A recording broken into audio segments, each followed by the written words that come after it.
Y habíamos dicho que, de acuerdo a si nacemos nene o nena, nos regalan ropa de color rosado, de color celeste, nos regalan pelotas o nos regalan muñequitas.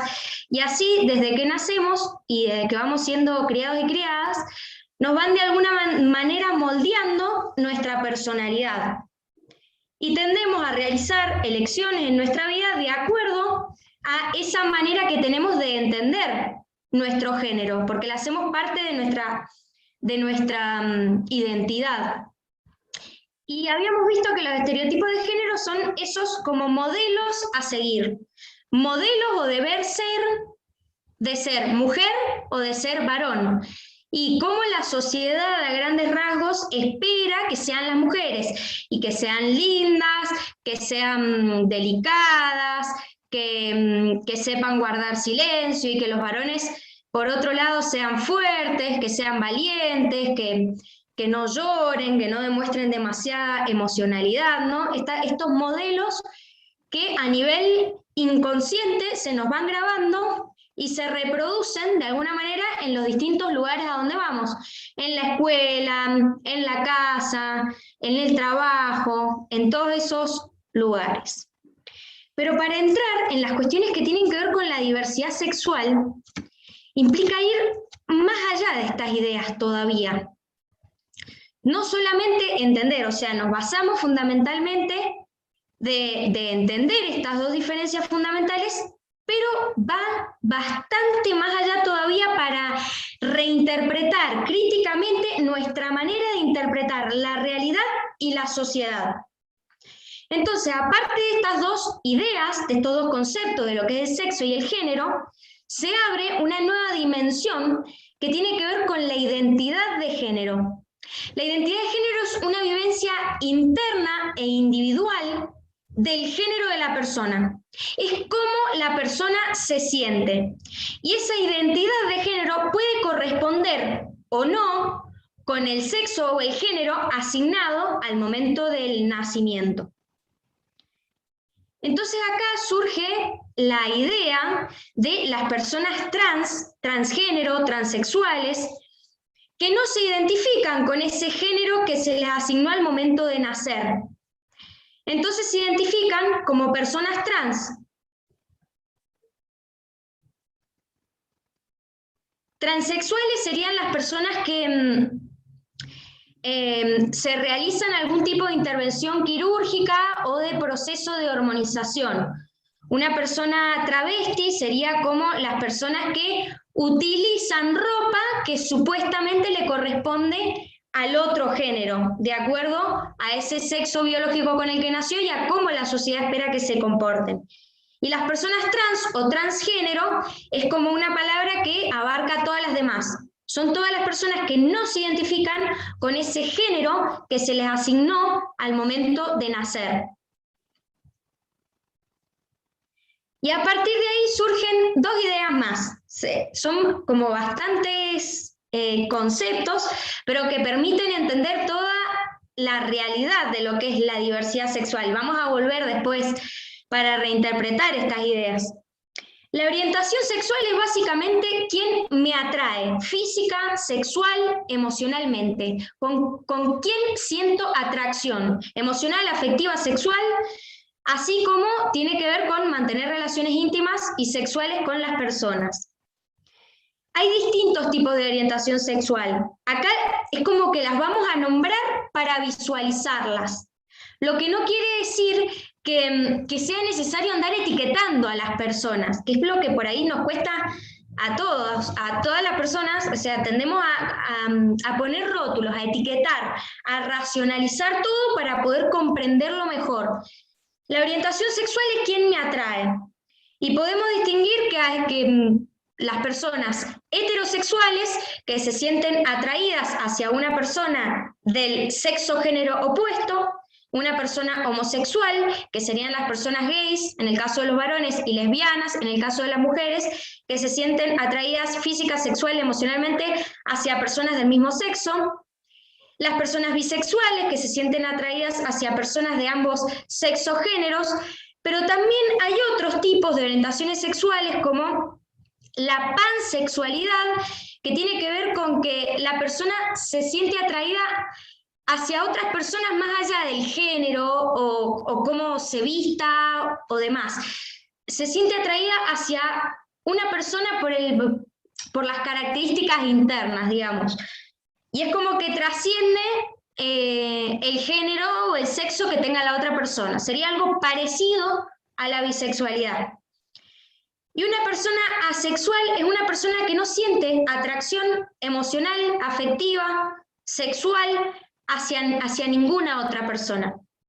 Eso serían como, digamos, puede ser una manera de poner cajitas para poder entender mejor qué es la orientación sexual y que no existe una única forma de vivir la sexualidad y el amor, pero que en realidad por ahí es un esfuerzo que hacemos intelectual o racional para poder visualizar que hay otras formas de las que estamos acostumbrados o acostumbradas a vivir o a ver. Y la expresión de género, por otro lado, tiene que ver por cómo busca la persona manifestarse, cómo prefiere hablar, cómo prefiere vestir, cómo prefiere comportarse, cómo prefiere vestirse o realizarse alguna modificación corporal. Puede ser masculina, femenina, andrógina o cualquier combinación de las tres. Son como varias ideas, pero vamos a ir volviendo por si se explota por ahí la cabeza, son como varias ideas juntas. Pero la expresión de género es básicamente cómo yo me quiero expresar. Si yo me quiero poner un pantalón, o me quiero poner una corbata, o me quiero poner una falda, o me quiero poner un vestido, o me quiero dejar la barba, o me la quiero sacar, es como la manera en que yo me expreso. Y hay tantas expresiones de género, tal vez como personas puede llegar a ver en el mundo, pero como tendemos, de acuerdo a la manera que tenemos, que nos enseñaron a interpretar la realidad, a poner en cajitas a las personas, a etiquetarlas, a tratar de entender, bueno, pero ¿sos mujer o sos varón? ¿Te vestís como mujer o te vestís como varón? Es como que todo el tiempo estamos tratando de racionalizar todo ese tipo de cuestiones, y en realidad la expresión de género es un concepto que viene a decir, bueno, a ver, vos podés ser una mujer, podés ser heterosexual, pero vestir corbata. Es como que va más allá de las categorías a las que estamos acostumbrados o acostumbradas a pensar la realidad. Y después están estas palabras que tienen que ver con la idea de qué es el colectivo LGBTIQ+, del cual se habla tanto. Cuando se hablan de los derechos de las personas LGBTI, ¿a qué se hace referencia?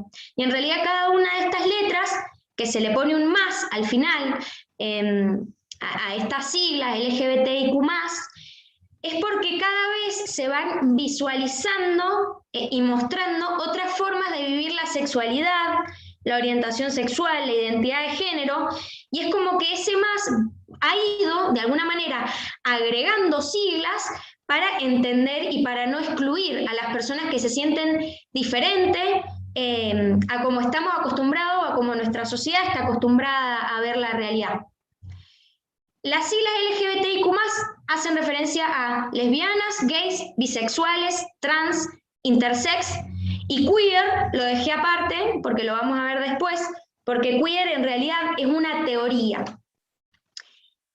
Las personas lesbianas son, básicamente, habla de un tipo de orientación sexual, y es cuando una mujer se siente atraída física, sexual, emocionalmente hacia otra mujer.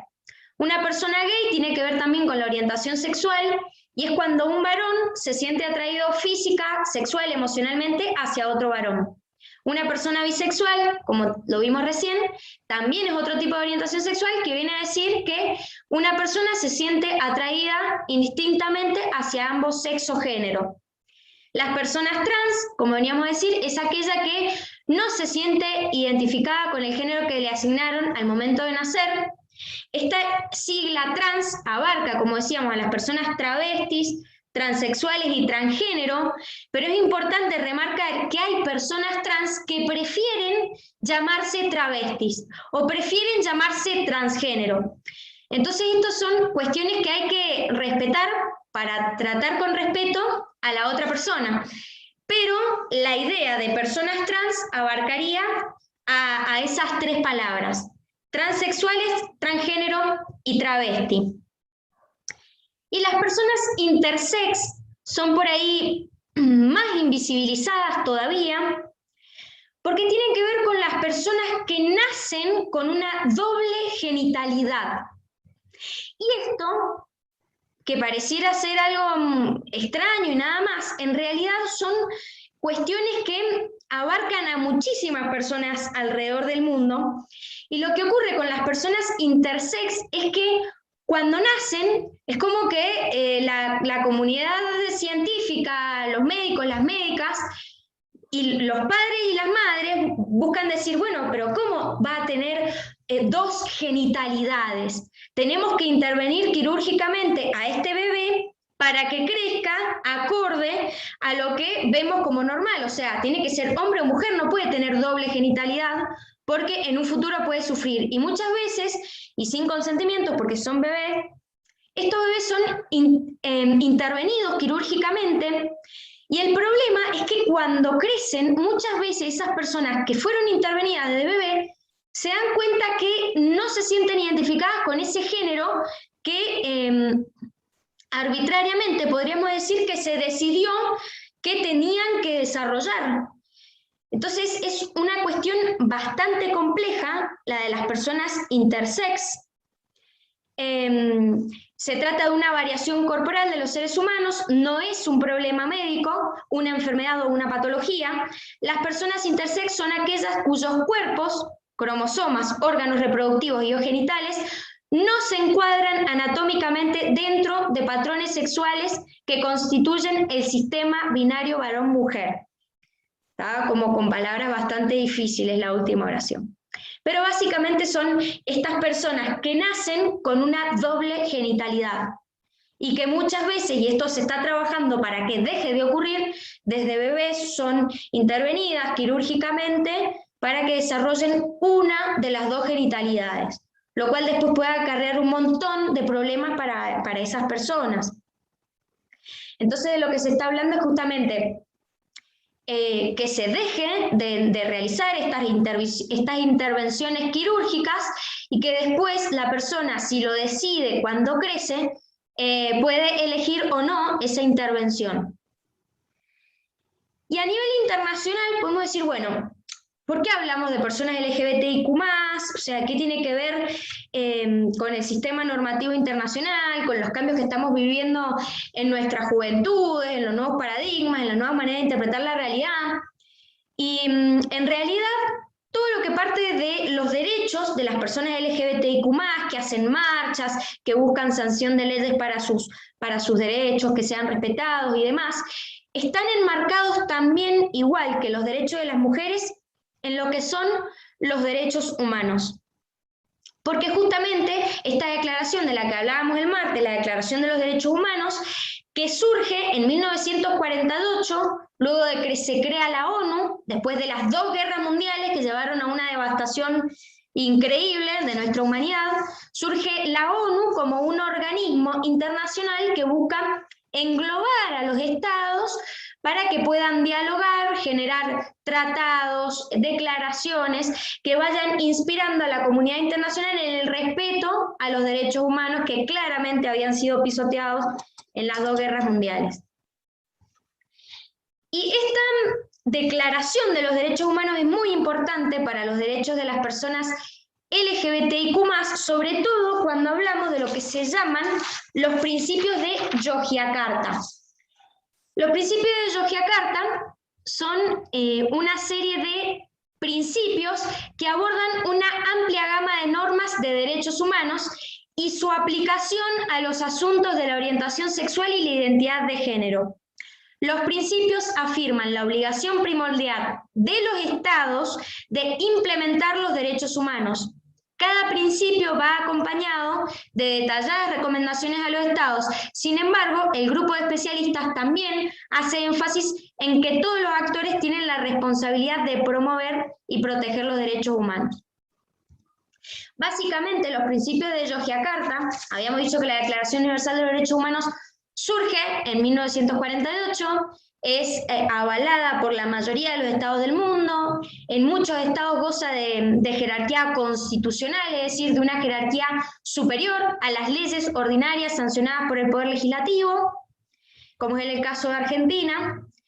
Y recién en el 2006 un grupo de personas expertas en derechos humanos se van a juntar en Yogyakarta, Indonesia, y van a realizar esta serie de principios en donde van a buscar aplicar cada uno de los 30 artículos de la Declaración Universal de los Derechos Humanos a la realidad de las personas LGBTI.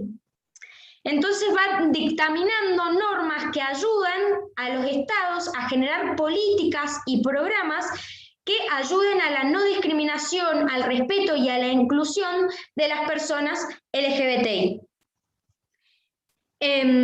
Bueno, hay una historia también en el desenvolvimiento de la humanidad sobre cómo fueron surgiendo los derechos de las personas del colectivo de diversidad sexual. Uno de los hitos más importantes, por ejemplo, fue en 1969, el 28 de junio, en Estados Unidos, en Stonewall, que era un bar en donde se juntaban las personas trans, las personas homosexuales, de la zona en Estados Unidos. Y el tema es que, bueno, las personas que eran dueñas del bar tenían que pagarles coimas a la policía porque no estaba permitido en realidad que se juntaran estas personas en un bar o a bailar. Los disturbios de Stonewall se dan cuando la policía entra en este bar, que la policía siempre iba a buscar coimas y demás, y sacan a todas las personas que estaban adentro del bar.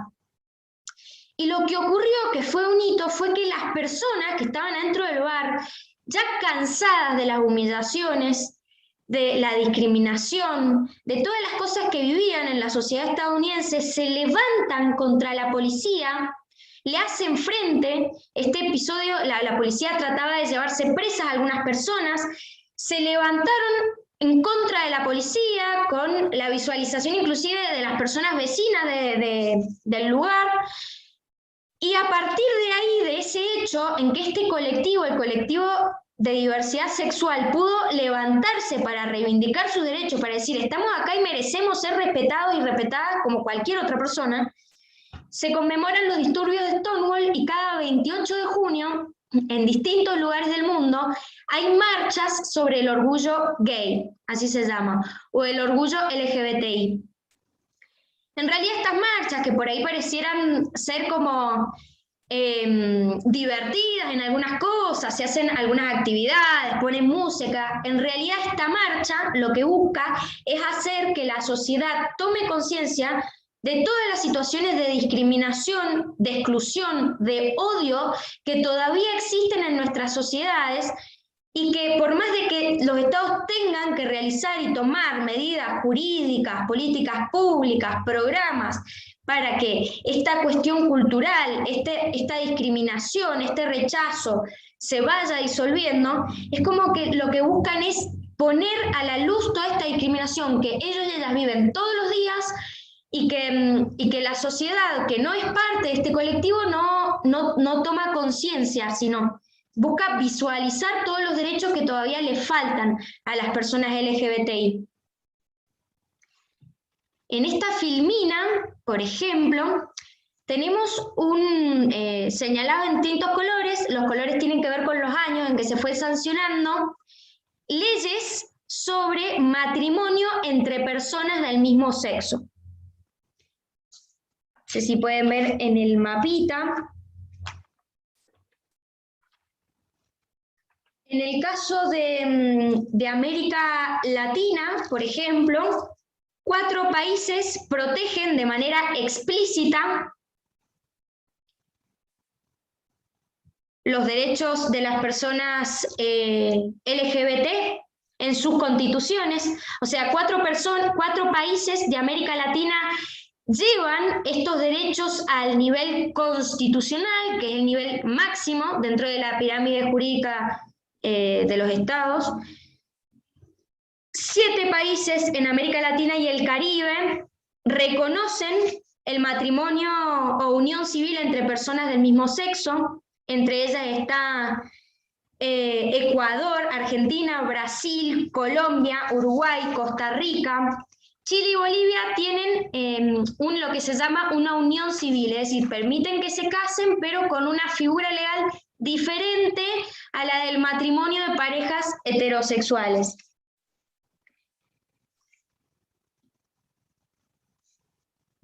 Y ahora, bueno, vayamos un poco. ¿Hasta ahora hay alguna pregunta por ahí? Buenas tardes, Juju, dicen por acá. Buenas tardes, compleja tal vez es la mirada binaria sobre sexo asignada al nacer que deja al intersex como patológico. Sí, ya vamos a entrar en la temática de las personas no binarias, que es un tema que nos hace explotar la cabeza dentro de la diversidad sexual. Bueno, hasta ahora se entiende. ¿Alguien tiene alguna duda, alguna pregunta? Pueden abrir el micrófono si quieren hacer alguna pregunta. Bueno, sigamos. Bueno, en Argentina, por ejemplo, veíamos este mapita de los países que han sancionado leyes de matrimonio igualitario que permiten a las personas homosexuales contraer matrimonio. En el caso de Argentina, tenemos la ley de matrimonio igualitario sancionada en 2010 y la ley de identidad de género sancionada en 2012. Habíamos dicho que la identidad de género tiene que ver con cómo la persona se siente internamente. Y esta ley dice, por ejemplo, se entiende por identidad de género a la vivencia interna e individual del género tal como cada persona la siente, la cual puede corresponder o no con el sexo asignado al momento del nacimiento, incluyendo la vivencia personal del cuerpo. Esto también permite que las personas trans puedan cambiar sus documentos. Es decir, si yo nací con una genitalidad determinada, pero con el tiempo me di cuenta que el género, la identidad de género que yo elijo, con la cual yo me siento identificada, no corresponde con lo que sale en mi documento, estas leyes lo que permiten es que, bueno, que el documento de identidad refleje la identidad que yo siento internamente. Son, si nos ponemos a pensar, cuestiones bastante recientes, ¿no?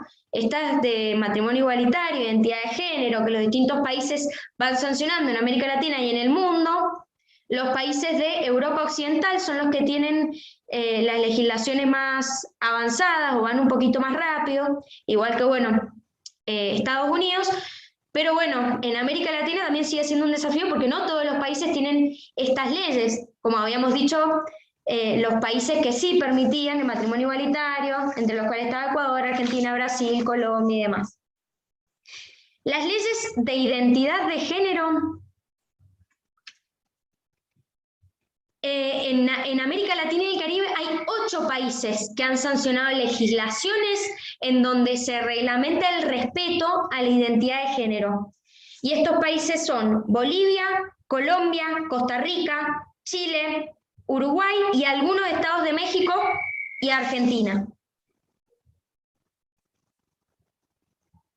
Pero si nos ponemos a pensar, hay dos cuestiones diferentes. Una cosa son los cambios normativos o legales y otra cosa son los cambios culturales. Los cambios normativos legales que tienen que ver con la igualdad de género, con la identidad de género, con el respeto a la diversidad sexual, en nuestras legislaciones como el sufragio femenino, la patria potestad compartida, el divorcio vincular, la ley de identidad de género, las leyes de matrimonio igualitario, todo esto son leyes, cambios normativos. Pero ¿qué pasa? Muchas veces sí, nuestras normas hablan de igualdad sin discriminación por ningún tipo de razón, sin embargo, es la cultura la que muchas veces cuesta cambiar. Muchas veces son los cambios culturales los que hacen que florezcan o los que impulsan cambios legislativos. Pero hay otras veces en que los cambios legislativos van un poquito más adelante que los cambios culturales. Y esto es en las cuestiones que vemos con respecto a la diversidad sexual y a la igualdad de género. Los cambios culturales son los que más cuestan. Cambios que tienen que ver con las composiciones de la familia, las libertades para las mujeres, la lucha del colectivo LGBTI. Entonces es importante diferenciar que por más de que hayan países que hayan sancionado normas específicas que busquen respetar los derechos de las personas LGBTI, no significa que estas personas no sigan sufriendo discriminación en sus hogares, en la escuela, en el trabajo y en todos los ámbitos en donde se relacionan y se desenvuelven. Y estos son los cambios más difíciles de dar y los más fuertes. Y bueno, siempre me gusta citar un poquito a Foucault en estas cuestiones de la igualdad de género, de la diversidad sexual, porque Foucault, que fue un filósofo que muere en 1984, catedrático, reconocido, escritor de un montón de libros, es el filósofo que se llama del poder. Porque lo que hace Michel Foucault es cuestionar las dinámicas de poder que se dan en la sociedad. Y él las relaciona en muchos aspectos a las dinámicas de poder que tienen que ver con el sexo, el género de las personas. Él no nombra específicamente la idea de género, pero todo su planteo sobre la sexualidad humana va a servir de base para el desarrollo de teorías y movimientos que tienen que ver con la diversidad sexual. Y acá en esta frase nos dice Foucault: el poder, lejos de estorbar al saber, lo produce. ¿Por qué dice eso? Porque Foucault dice, lo que ocurre es que el sujeto está sujeto. ¿Y qué sujeta a este sujeto? Su historia, su género, su clase social, su etnia, su religión. Y con esto lo que él busca decir es que las personas interpretamos la realidad de acuerdo a todas esas experiencias, a todas las creencias que hemos adquirido, y vamos desde que nacemos, porque un bebé básicamente no entiende nada, no sabe hablar, no sabe interpretar la realidad por sí mismo, no tiene una lógica racional en su cerebro desarrollada. Un bebé es un ser puro. Y mientras va creciendo, va buscando, en interrelación con el contexto, con la familia, con las personas que están alrededor, interpretar la realidad. Y a medida que vamos creciendo, vamos incorporando estas creencias, estos prejuicios, estas maneras particulares de entender la realidad. Entonces él dice que lo que ocurre es que se entiende a la sexualidad de una única manera. ¿Por qué? Porque lo que vemos como normal, como obvio, lo que vemos como normal, como obvio, en realidad es parte de la estructura dominante. ¿Por qué? Porque si yo veo algo como normal, entonces automáticamente todo lo que se aleje de mi idea de normalidad queda excluido como anormal. Entonces, son anormales las personas trans, las personas homosexuales, no sé, las personas gitanas, todas las personas que se alejan de mi modelo de normalidad quedan excluidas de esa idea. Entonces, volvamos a releer la frase que él dice. El poder, lejos de estorbar al saber, lo produce. ¿Por qué? Porque el poder, en realidad, se da en las relaciones entre las personas, él dice. No da una definición taxativa de lo que es el poder, sino que él dice que en realidad el poder se desenvuelve en las distintas relaciones que tenemos las personas. Y que este poder no es estático. Nosotros podemos tener poder en algunas situaciones y en otras no. Si somos parte de una ONG, y en esa ONG tenemos un cargo directivo, o en el trabajo, o en la escuela al dar clases, o al ir a comprar, es decir, en las distintas relaciones que tenemos en nuestra vida diaria, el poder va cambiando.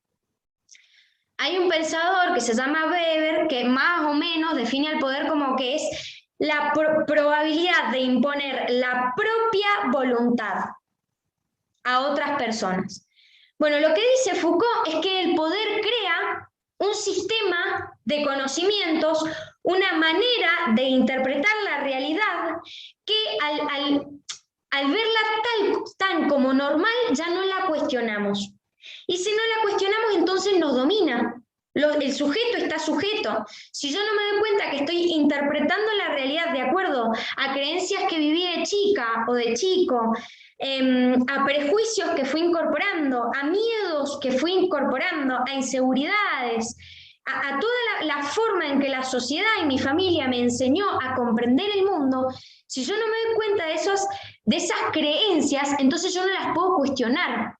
Y de alguna manera es como que soy esclavo o esclava de esas ideas, porque si yo no las veo, entonces me manejan desde el inconsciente o el subconsciente. En la medida en que podemos tener una visión crítica para poner arriba de la mesa todas estas creencias y valores, podemos entonces decir, bueno, esto me sirve, esto no, esto le sirve a las demás personas, esto no, esto sirve para el progreso social, esto no. Porque el tema es que por ahí tenemos creencias o ideas tan arraigadas que ni siquiera nos damos cuenta que estamos actuando conforme a esas ideas. Si yo estoy en una reunión con amigos o amigas y hago un chiste, como pasa demasiado seguido, contra las personas trans, o contra las personas gays, o contra las personas lesbianas, y bueno, ese chiste en realidad ¿de dónde está viniendo? De una manera de interpretar la realidad que yo tengo, en donde lo que yo estoy diciendo de alguna manera produce gracia o produce algo como rechazo a lo que yo no veo como normal y que es compartido por la sociedad esa idea de normalidad. ¿Se entiende? Estoy hablando en árabe, estoy hablando muy rápido. Por ahí. ¿Es igual el trámite para obtener el DNI no binario? Preguntan acá. Ahora vamos a ir un poquito más allá, porque los cuestionamientos de las personas no binarias son para mí más fuertes todavía. Vienen a rompernos los esquemas mentales de manera más profunda. Lo que hay que cambiar es la mirada, dice por acá Viviana, en el chat.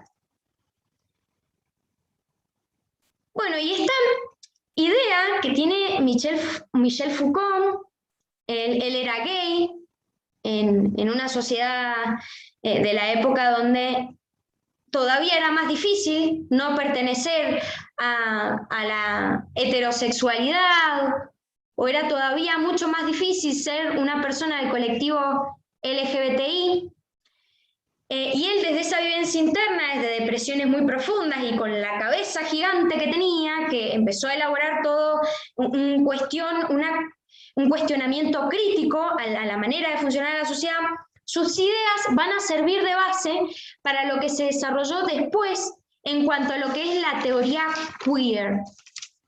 Acá dice Sara, creo que es importante romper esquemas tradicionales y tener una mente más abierta e inclusiva.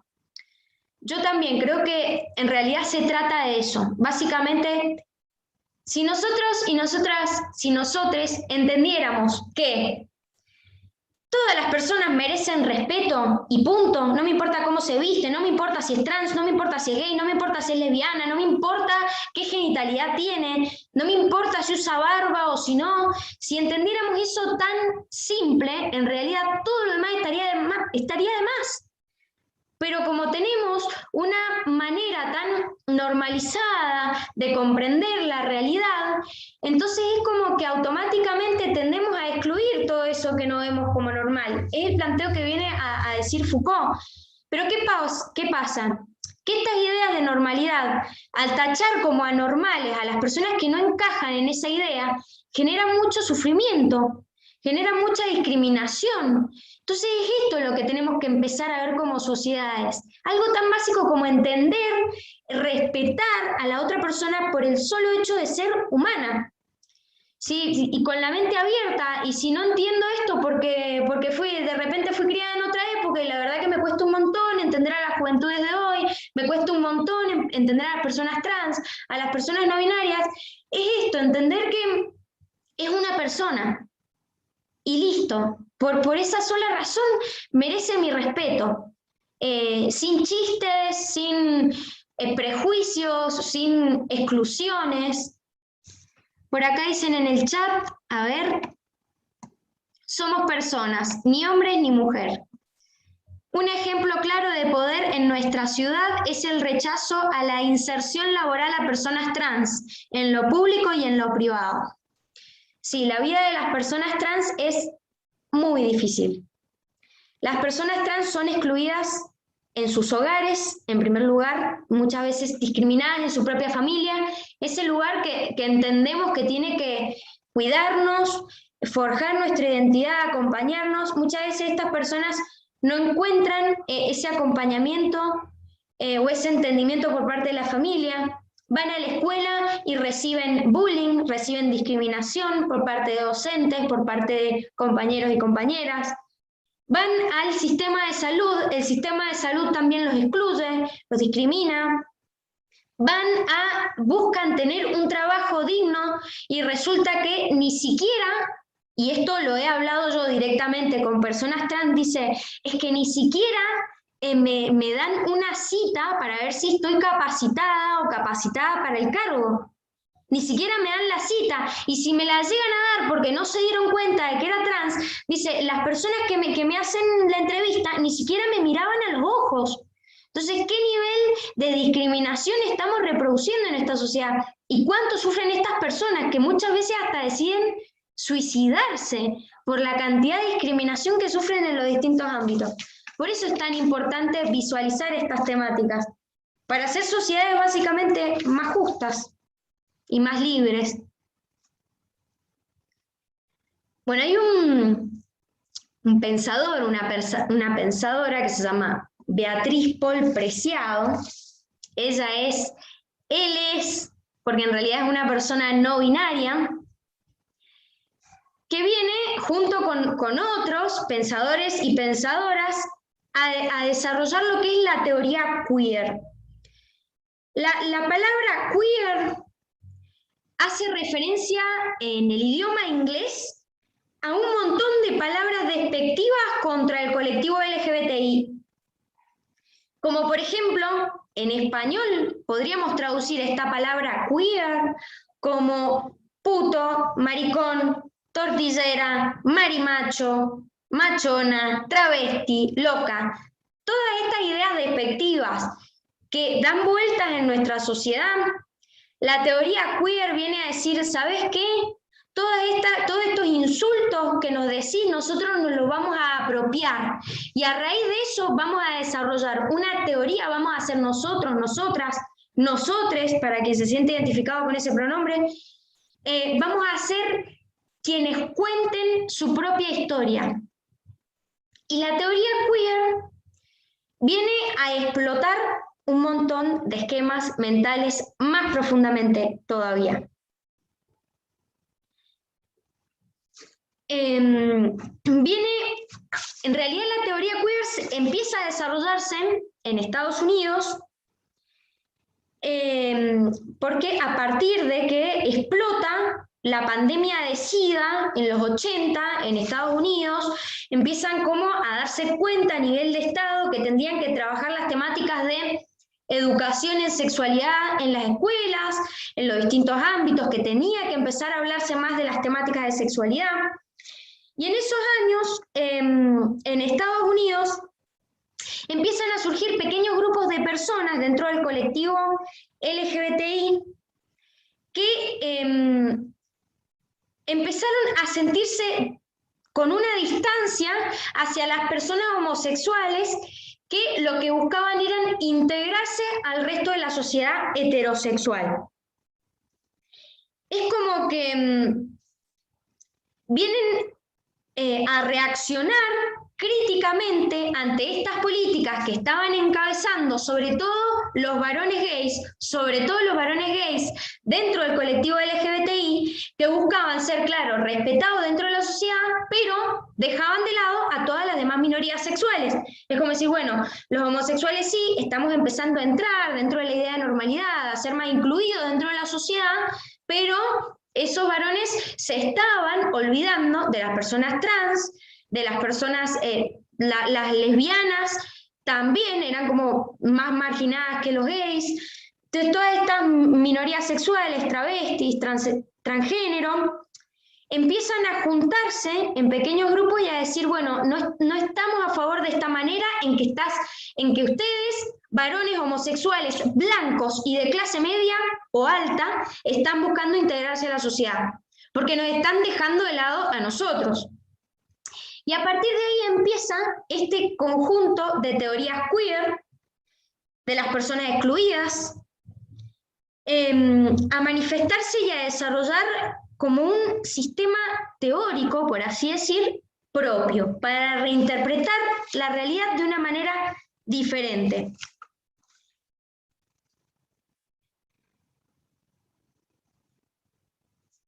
Acá tenemos una frase de Beatriz Paul Preciado, pero así como él, como ella, existen otros pensadores y pensadoras como Jacques Derrida o Judith Butler, que vienen a plantear todo un montón de cuestiones, tomando estos pensamientos de Foucault como base, van a seguir desarrollando cuestiones que tienen que ver con la manera en que la sociedad interpreta la sexualidad, la identidad de género. Y va más allá de los planteos de hombre, mujer, sexo, género y estas cuestiones, las cuestiones más binarias. Una manera binaria de interpretar la realidad hace referencia a que interpretamos todo el tiempo que si una persona nace tiene que ser o varón o mujer. No entra en nuestra mente entender a una persona que está fuera de esas categorías. Esas son las personas no binarias. Las personas no binarias que tienen identidad no binaria vienen a decir que no se sienten identificadas ni con ser hombres ni con ser mujeres, que quieren ser tratadas como personas. Entonces está este ejemplo de Beatriz Paul Preciado, que le preguntan, bueno, hablando en español entonces, ¿cómo preferís que te llamemos? ¿Como varón o como mujer? Porque todos los pronombres, hasta nuestro idioma, es completamente binario. Todo está en femenino o en masculino, mucho más que en el inglés, que está un poquito más como neutralizado, por así decir, pero el español, el idioma español, es muy binario a la hora de hablar. Te referís con la O cuando es mujer, y te referís con la O cuando es varón, y te referís con la A cuando es mujer. O sea, todo nuestro idioma está conjugado de esa manera de interpretar la realidad. Entonces, le preguntan, por ejemplo, a Beatriz Paul, ¿cómo preferís que te llamemos? ¿Con la A o con la O? Y dice, a mí me da lo mismo. Es más, va cambiando el pronombre cuando da las charlas, y por ahí se trata como hombre y por ahí se trata como mujer, porque no se siente dentro de ninguna de las dos categorías.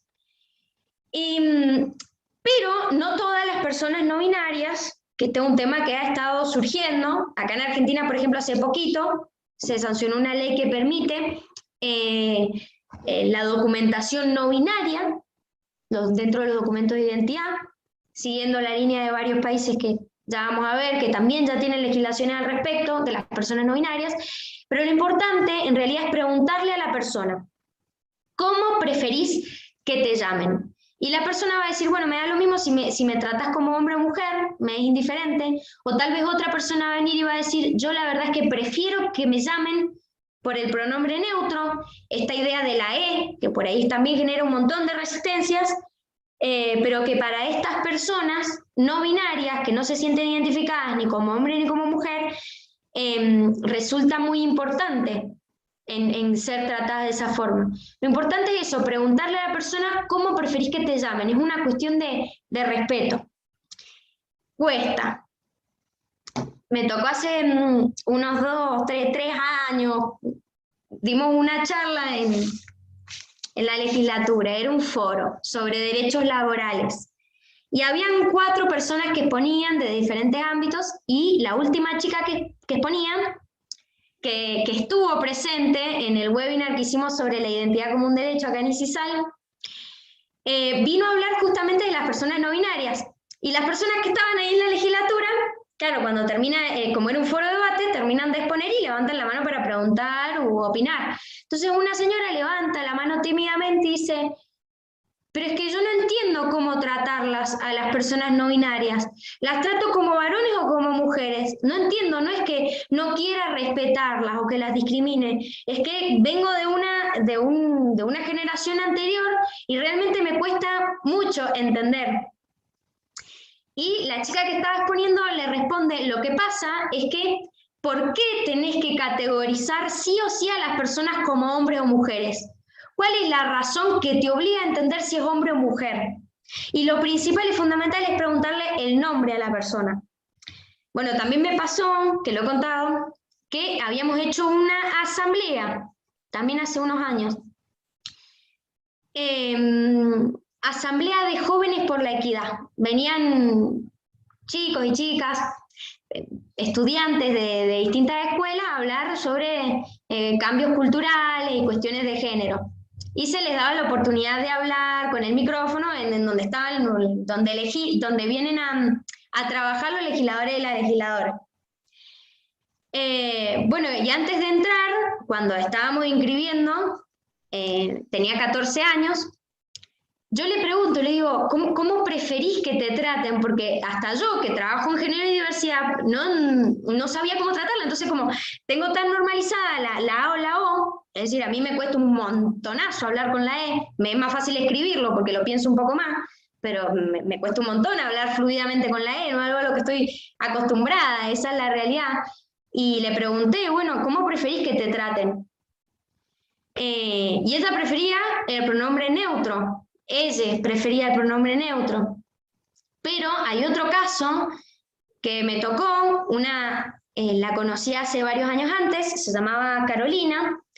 Carolina se convirtió en Argentina en la primera persona en tener un DNI no binario, ahora que salió la ley hace poquito, y hoy se llama Jero Caro. Entonces, claro, como yo la conocía de años atrás, como una mujer lesbiana, era amiga, y le digo, ¿cómo querés que te trate? Claro, yo tan acostumbrada a hablarle en femenino, ¿cómo preferís que te trate? Y me dice, no, a mí me da lo mismo, si me hablas como varón o como mujer me da igual, pero lo importante es, bueno, por ahí, bueno, no tener vergüenza y animarse a preguntarle a la persona, ¿cómo es tu nombre? ¿Cómo preferís que te hable? ¿Con qué pronombre? Eso es como una cuestión de respeto. Sobre todo entender que a estas personas, si a nosotros, si a todas las personas de la sociedad nos cuesta entender a las personas no binarias, a las personas trans, a esas personas que llevan esa identidad, imagínense lo que les cuesta tener aceptación en la sociedad. Les cuesta muchísimo más entenderse, tienen muchísima mayor predisposición a la depresión, al suicidio, como decíamos. Entonces, hacerle la vida un poquito más fácil, simplemente preguntándole cómo preferís que te llame, cómo es tu nombre, es una cuestión de respeto que para esas personas es muy importante. Porque claro, yo al ser una mujer heterosexual, supongamos, o una mujer cisgénero, porque una persona transgénero es una persona que no se siente identificada con el género asignado al momento de nacer. Una persona cisgénero es una persona que sí se siente identificada con ese género que se le asignó al momento de nacer, como sería mi caso. Claro, yo nunca tuve ese problema, a mí siempre me trataron con la A. Alguien me llega a decir, che, señor, por la calle, lo voy a mirar como diciendo, ¿qué te pasa? Salame, por poco, o sea, que algo como muy extraño. Pero para una persona trans, para una mujer trans, por ejemplo, que la llamen en masculino es una agresión. Como para mí es una agresión que me hablen en masculino, porque yo me siento identificada como mujer. Y bueno, lo mismo con las personas no binarias. ¿Cómo te llamás? ¿Cómo preferís que te traten? Vamos a ver si hay algún comentario en el chat. A ver por acá.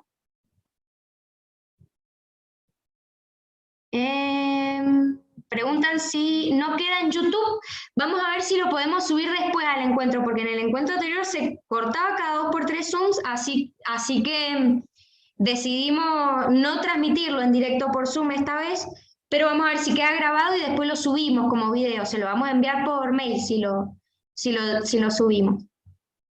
¿Cómo hacemos para romper esquemas en nuestra sociedad si todavía en las instituciones escolares, que son las que están más cerca de los jóvenes, no se involucran en lograr una igualdad de nuestros niños y jóvenes?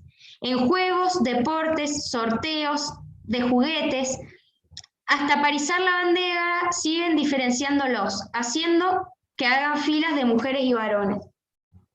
Bueno, esto es un ejemplo de nuestro sistema binario, o sea, eso de las filas de varones y mujeres, los baños también pensados en binario, para varones y mujeres.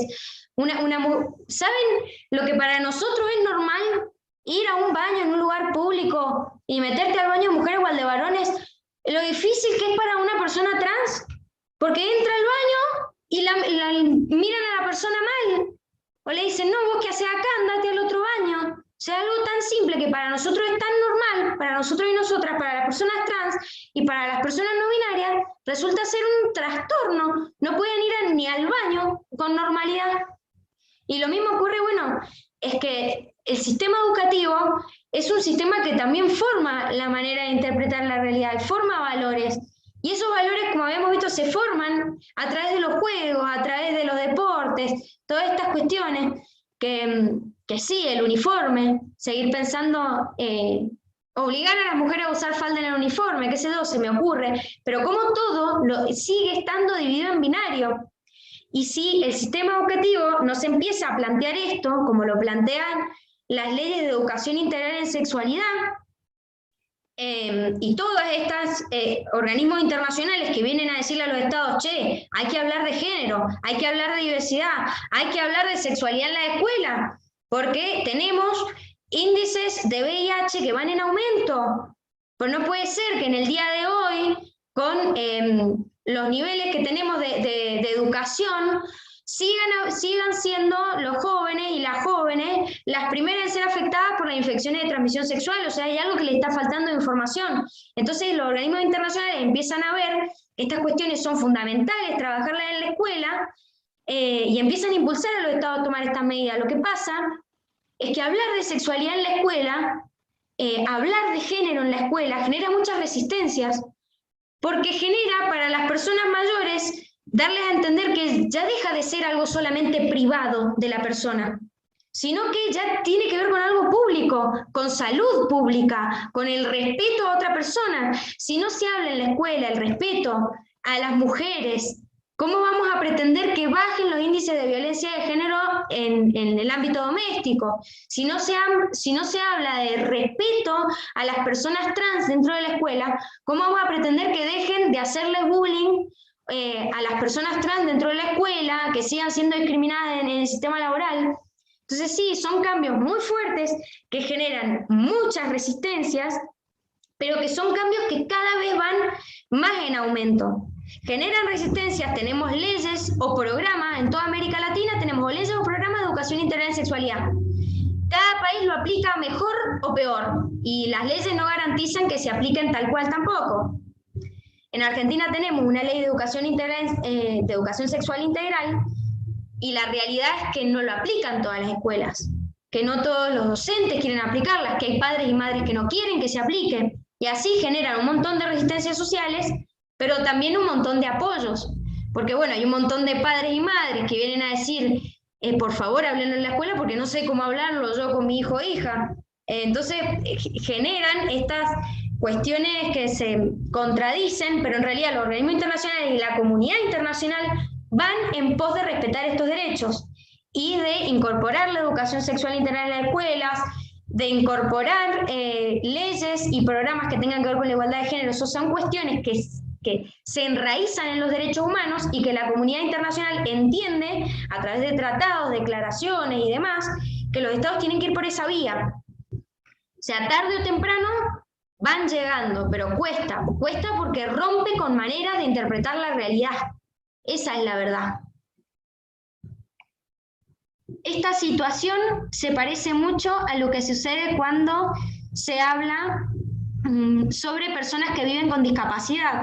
En muchos lugares no se les pregunta el nombre y se les identifica como una enfermedad. El Asperger, TEA, sí, justamente las personas con discapacidad. Y también van a hablar, bueno, a ver, si tenemos una Declaración Universal de los Derechos Humanos que dice que tenemos derechos a la salud, a la educación y a vivir una vida libre y sin discriminación por el solo hecho de ser personas, ¿por qué las personas con discapacidad les sigue costando tanto tener esta igualdad de derechos? Y por eso se van creando legislaciones específicas para trabajar con estas comunidades que se entienden que tienen mayor vulnerabilidad para alcanzar la igualdad de derechos.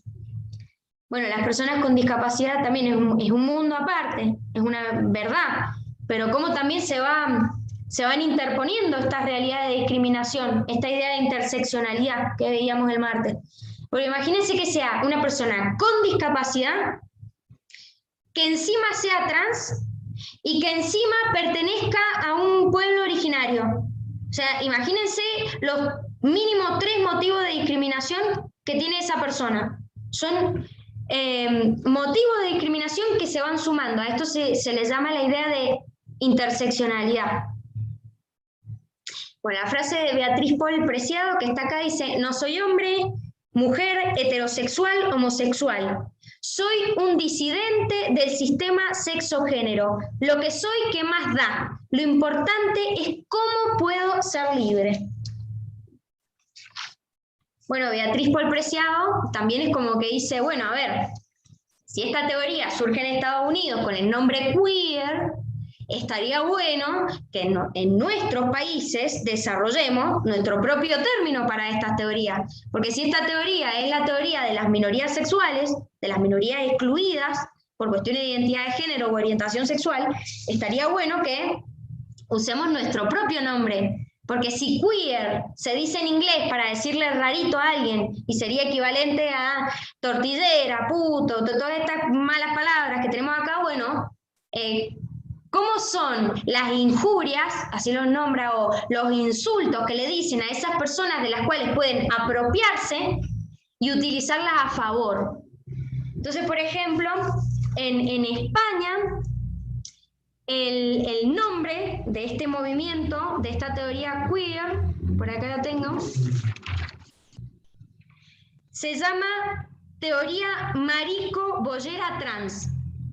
Claro, porque esas son las nomenclaturas, los términos que usan en España para discriminar a las personas que no son parte del esquema, como se dice, que no se entiende por ahí.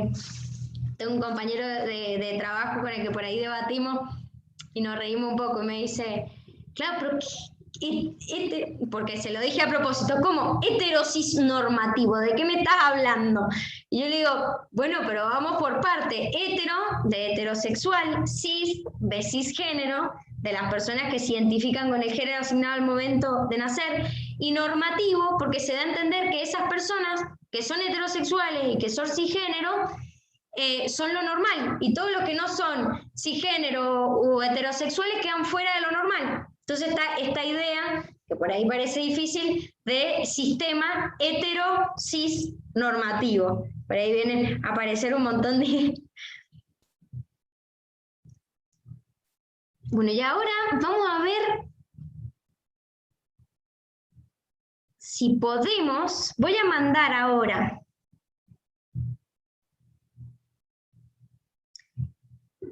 a través del chat un documento Word. Un documento Word para hacer una actividad en grupos, para que debatamos algunos mitos que por ahí están bastante difundidos en nuestras sociedades. A ver, ¿se ve? Bueno, la idea es que, como dice la consigna, a partir de las ideas que se plantean a cada uno de los grupos, debatan en el suyo si consideran que las mismas, que las ideas son verdaderas o falsas y por qué. Recuerden que tienen que debatir las que le tocan. Al grupo 1 tiene que debatir estas 3. Al grupo 2 va a tener que debatir las otras 3. Y así. ¿Ya volvieron todos los grupos? Sí, ya estamos aquí. Acá estamos. ¿Cómo les fue? Están tomando mate. Interesante Indignante la algunas conversa. afirmaciones. Oh. Y por ahí son muy comunes esas afirmaciones. Voy a compartir en pantalla de nuevo el documento Word.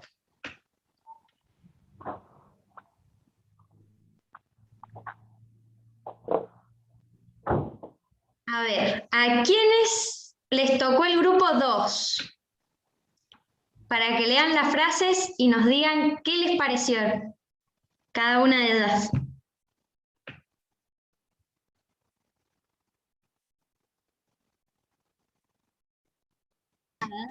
Sí. Aparecieron. Estaban Sí, escondidos. somos nosotros. Bueno, nosotras con respecto a la primera pregunta de si los hombres, no puedo ver la pregunta, perdón. Ah, perdón, lo saqué de la pantalla, pensé que lo tenían. Ahí lo pongo no. Ahí está. Ya, listo, gracias. Bueno, con respecto a la primera pregunta, nosotros pensamos que los hombres no necesariamente siempre van a tener que ser el sostén del hogar, ya que las mujeres también tienen la capacidad de trabajar, de sostener un hogar, incluso sin un hombre a su lado, ¿ya? Y el ganar, y si los hombres deberían ganar más dinero que las mujeres, creo que estamos todas de acuerdo en que esto, no estamos de acuerdo con esto, porque de igual manera las mujeres también tienen capacidades, capacidades.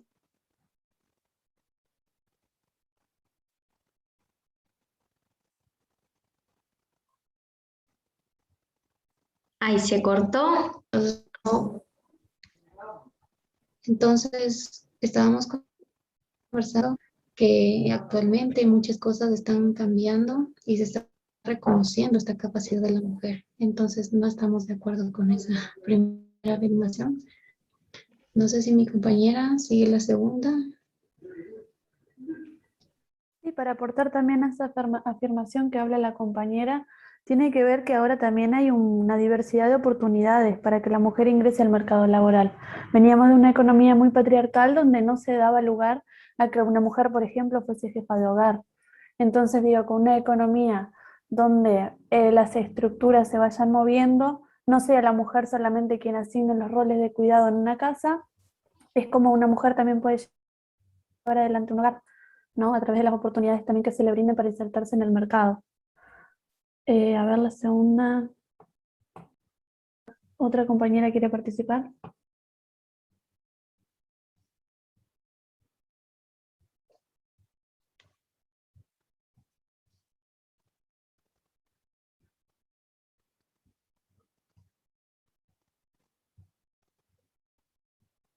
Al-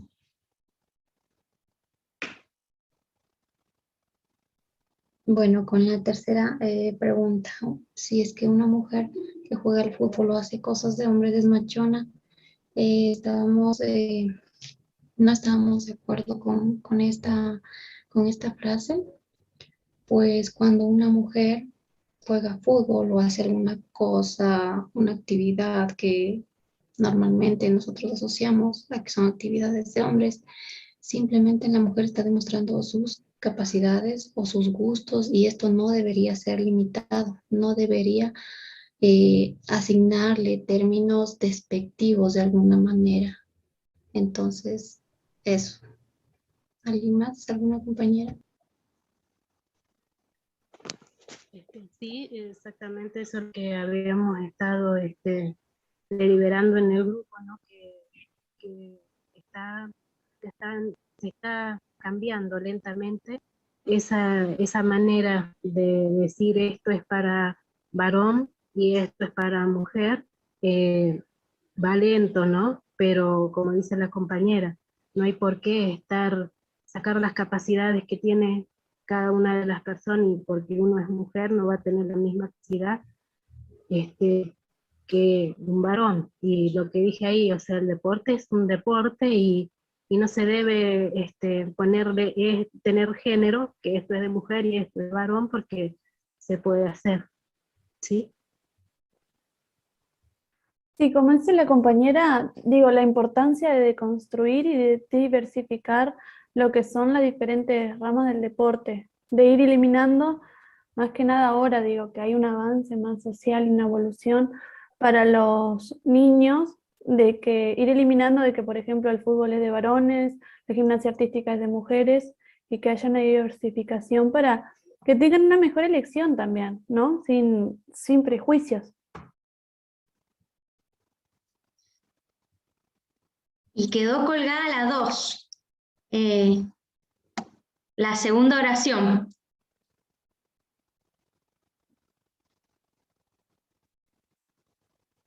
que dice: la homosexualidad y la transexualidad son una elección, también del grupo 2. Sí, creo que yo me la salté. Perdón. Sí, con respecto a la homosexualidad y la transexualidad, ¿son una elección? Claro que sí, son una elección. Yo creo que cada quien debería sentirse en la libertad de elegir lo que quiera hacer y no que le impongan, no permitir que le impongan hacer algo que no quiere, que no le gusta, que no se sienta presionado por normas sociales, sino que simplemente se sienta en la libertad de ser y de elegir lo que quiere hacer.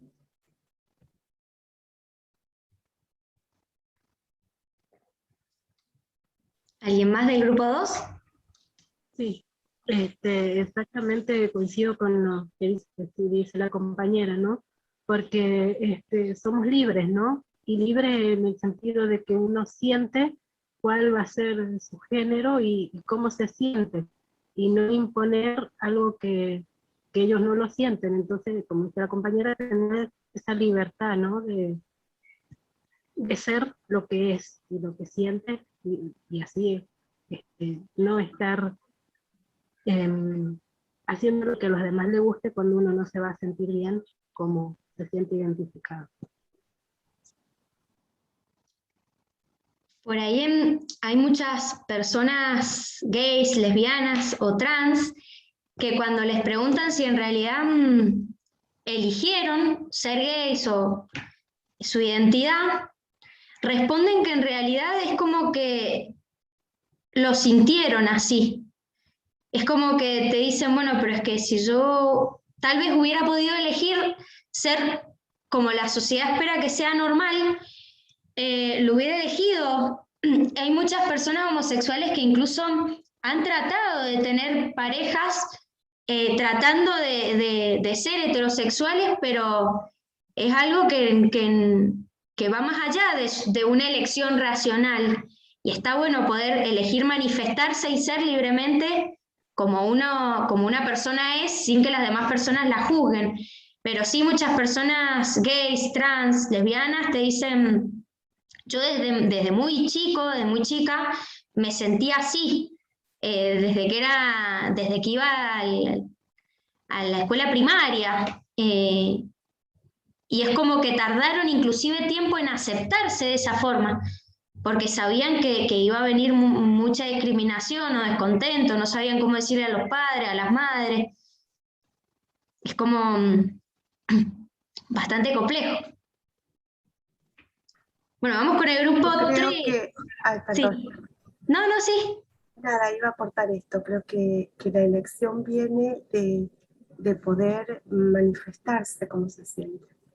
Creo que a medida que van sintiendo su sexualidad, van eligiendo las formas de poder manifestarse. A veces, bueno, se encuentran con, con estas cuestiones, ¿no? Sociales bueno, culturales de su familia o de la sociedad que van limitando esas elecciones, pero me parece que lo miramos desde ese lado, ¿no? Son elecciones en cuanto a poder manifestar su homosexualidad o su transexualidad. Muchas gracias al grupo 2. Genial. Vamos al grupo 3. A ver quiénes son los valientes, las valientes del grupo 3.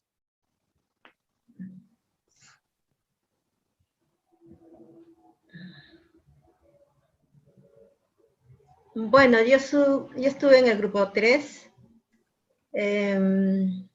Nos ha tocado la homosexualidad y la transexualidad. Son enfermedades que pueden ser curables. Definitivamente creemos que no es una enfermedad, ¿no? Mucho menos curar. Estuviéramos en los tiempos muy antiguos.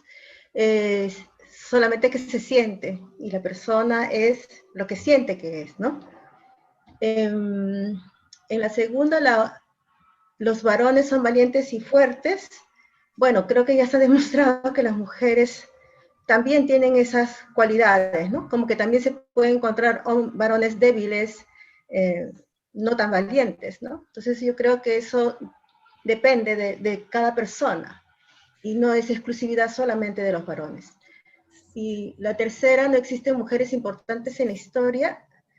Siempre han existido, lo que pasa es que la historia la han hecho generalmente los hombres, entonces no han tomado en cuenta a la mujer en la historia, ¿no? Pero ahora último se está rescatando a estas mujeres que ofrendaron su vida, inclusive por su país, por su familia, ¿no? Y que están siendo visibilizadas.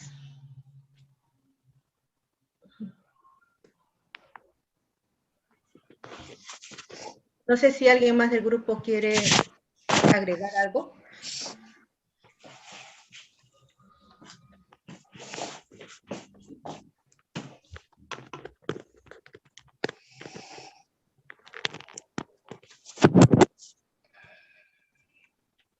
Buenas noches. Buenas noches. También del grupo 3. Respecto a la homosexualidad y transexualidad, son enfermedades que pueden ser curables. También enfermedades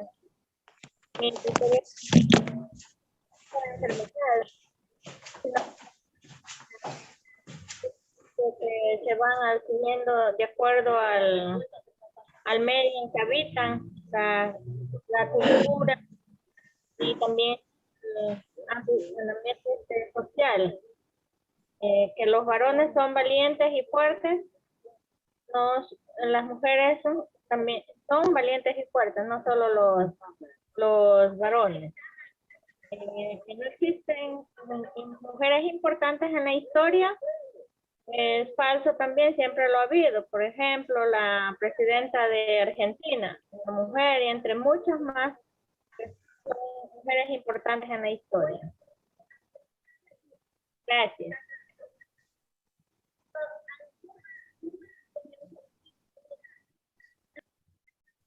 Genial el grupo 2. No sé si alguien más del grupo quiere aportar algo.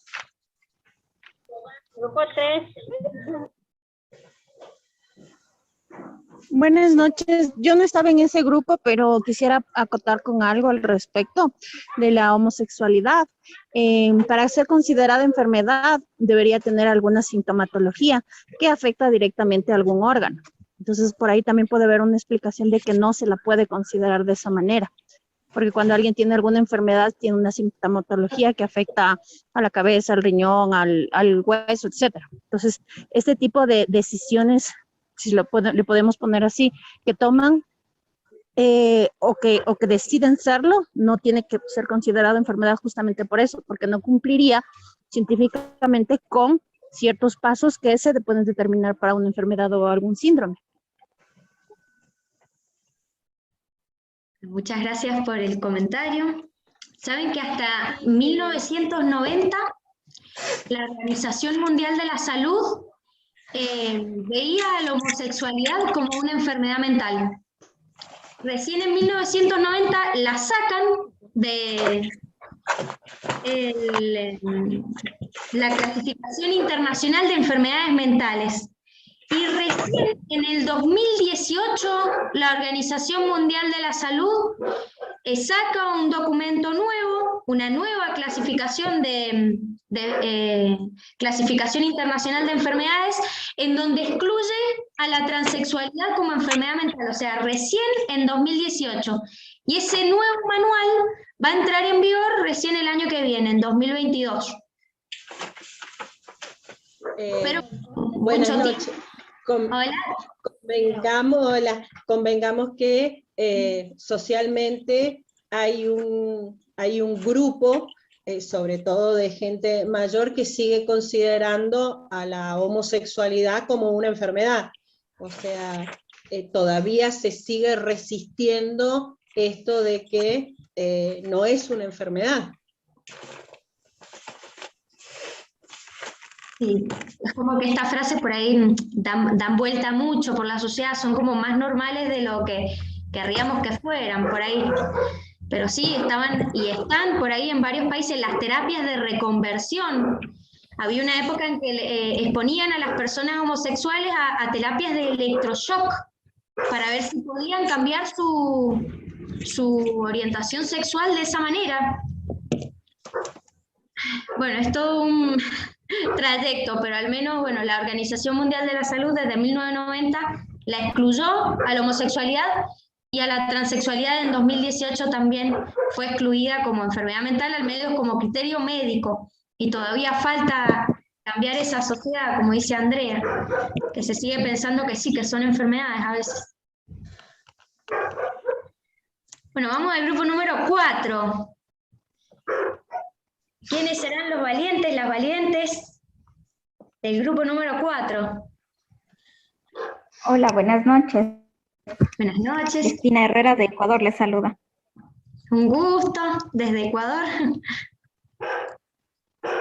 A ver, la primera pregunta, los gays son amanerados y las lesbianas machonas. Habíamos conversado con las compañeras que pues es un rol de género nada más asignado a mujeres femeninas, y si son lesbianas pues deben tener el comportamiento contrario.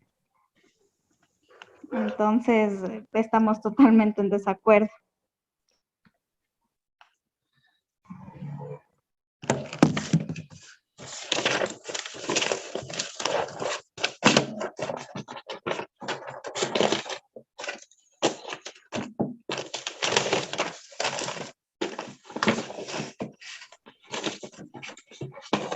¿Alguien más del grupo 4? ¿Alguien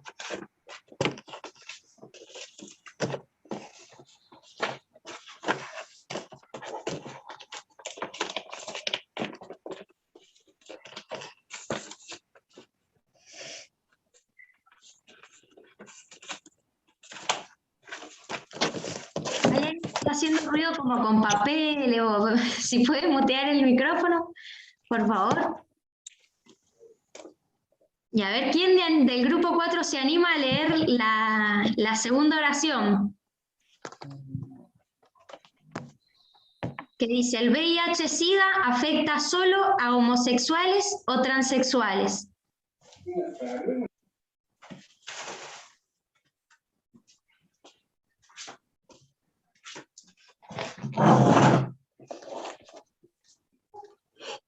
¿Alguien del grupo 4 por ahí? Bueno, en eso decíamos que no tiene que ver con la elección sexual, sino con la salud, el VIH. No tiene que ver con la elección sexual de cada persona.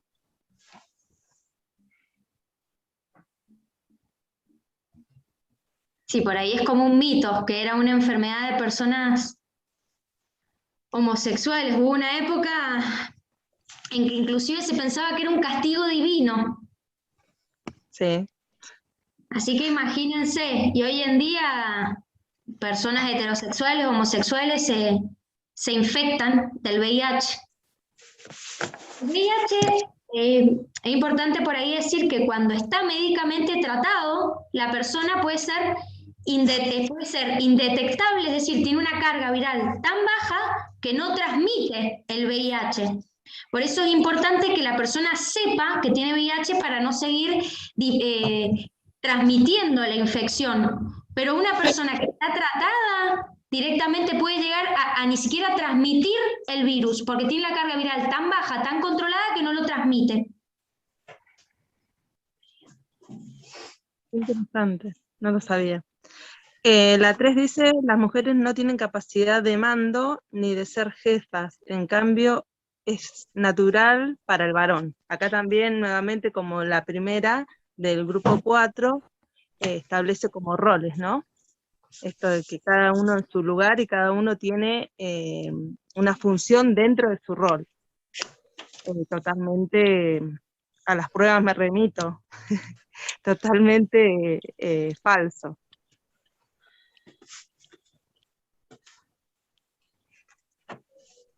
Perfecto, acá con respecto a la oración anterior, decía Jimena en el chat, las enfermedades de transmisión sexual no distinguen sexo u orientación sexual.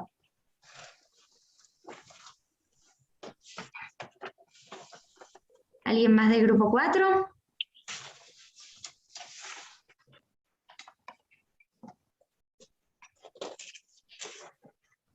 Bueno, pasemos entonces al 5. A ver quiénes toman la palabra del grupo 5. Hola, buenas tardes.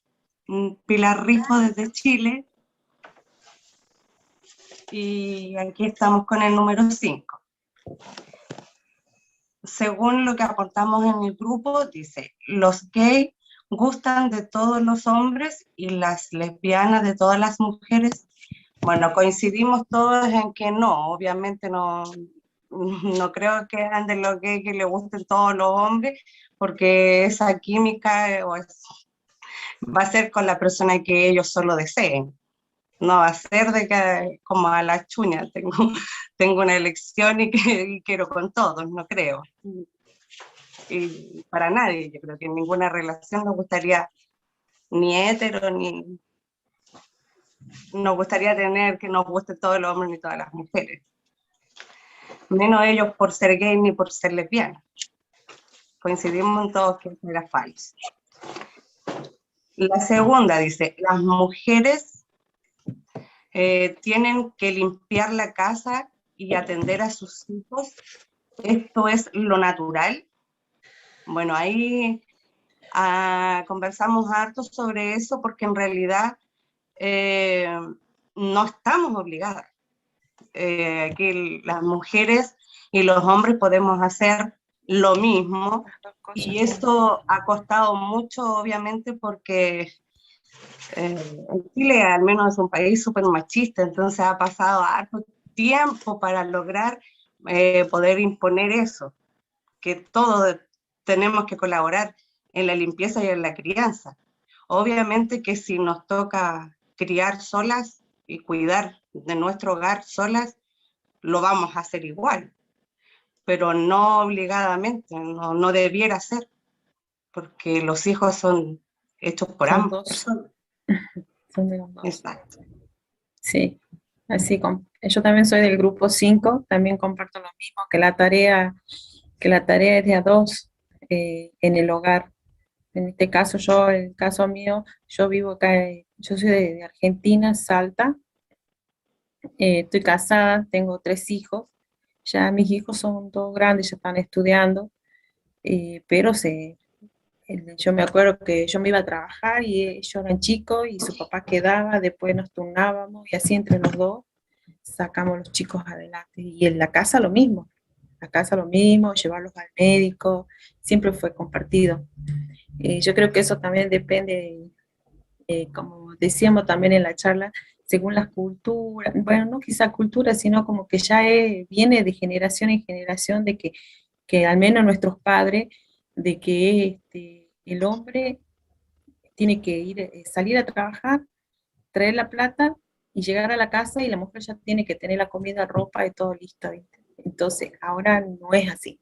Y por ahí yo veo a mis padres que por ahí ellos ven las diferencias del matrimonio de ellos al matrimonio actual, que es diferente y es compartido, es 50 y 50. No le sea azúcar. Ya, y con respecto a la 3, dice, la violencia de género se da solo en las clases sociales más desfavorables, poca formación y escasos recursos económicos. Bueno, ahí coincidimos también que es falso, porque la violencia de género existe, yo creo que en todo tipo de personas, ya sea, no por clase, no tiene clases. La violencia existe en el trabajo, y no solo por ser mujer, sino también por ser hombre. No tiene clase la violencia existe en todos lados, ya sea psicológica, física, y quisiéramos, y yo creo que todos luchamos para que eso no siga, no ocurra, sea una sociedad más tolerante, más paciente, más empática. Es una lucha. Esperamos que ojalá en no tanto tiempo eso se pueda lograr. Pero si estamos aquí en esta charla, yo creo que todos estamos luchando para que eso no exista, al menos con nuestro grupo que vivimos a diario. Exactamente, sí, es así, compartimos lo mismo, y bueno, es como la empatía que no hay, como decía la compañera, no hay empatía, no hay tolerancia, no que nos tengan consideración porque seamos mujer, sino porque todos somos iguales, todos también somos independientes, podemos ser independientes como en otros puntos que vive la mujer independiente, sí, puede ser independiente. Entonces, no estar pidiéndole al marido plata para comprarte una cartera, ¿ves? Tenés vos tu dinero y lo sabés cómo aprovechar. Sí me gustó la pregunta esa de la última, que es verdad, como decía la compañera, que la violencia no tiene género, pasa en las mejores familias y en las peores. Así que no tiene. Y lo bueno sería eso, hay mucha, acá en Argentina, mucha violencia contra la mujer, mucho femicidio, que después esos femicidios, bueno, yo en mi particular opino de que la que lo pagan son los hijos, porque quedan solos y ver cómo termina su vida por ahí es triste. La verdad que la violencia no es nada bueno ni para el hombre ni para la mujer tampoco. Muchas gracias y buenas noches. Ese fue nuestro apoyo. Sí, gracias. Pobre, pero bueno, es que yo al menos estoy recién metiéndome en esto porque me gustó. Y bueno, estoy aprendiendo y vi otras compañeras que tienen mucha fluidez con el tema de la violencia y todo esto. A mí me interesaba también saber, aprender, porque estamos viviendo una generación nueva, de cosas nuevas, entonces tenemos que instruirnos nosotros también. Buenísimo. Gracias por todo. Genial el grupo 5. Gracias por el apoyo. Gracias por invitarme. Muy lindo. Bueno, y vamos a ver ahora el grupo número 6. ¿Quién se anima?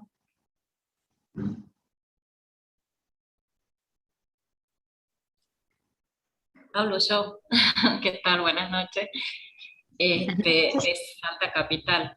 Hablo porque no veo las ventanas de mis compañeras, así que bueno, pido ahí la palabra. En cuanto a las frases, no sé si les parece, yo lo que hice es hacer, iba escribiendo más o menos en cuanto, ahí está Andrea, lo que íbamos hablando y como para que quede una idea de todas, iba escribiendo un poco, les leo, así tenemos el concepto de todas de los que habíamos hablado. Nosotros teníamos para trabajar, el primer punto era la transexualidad es una enfermedad mental. Bueno, en cuanto a eso, la sexualidad no es una enfermedad mental, sino que tiene que ver en cómo uno siente y en cómo uno siente y cómo uno se ve. Y decíamos que en las comunidades del interior aún cuesta tratar temas de la homosexualidad, entonces, bueno, imaginen lo que es tratar la transexualidad en lugares o en parajes donde ni siquiera centro de salud tenemos. Bueno, la otra frase era los varones sienten menos emociones que las mujeres. En cuanto a eso decíamos que los varones también sufren, solo que desde niños no les dejan expresar sus sentimientos, porque deben ser valientes y fuertes. Después teníamos la frase de las mujeres que usan ropa escotada por las calles esperan que los varones le digan cosas sobre su imagen. Decíamos que la mujer puede vestirse como quiere y nadie puede tocarlas ni decirles cosas, pasa por el respeto sobre todo, sobre todas las cosas. Un resumen también que yo hacía parte era que en muchos casos las familias, digo resumen de todas las compañeras, ¿no? En muchos casos son las familias las que se resisten y llegan a las situaciones donde interviene la justicia para que no se hable sobre homosexualidad, sobre la violencia contra las mujeres y otros temas.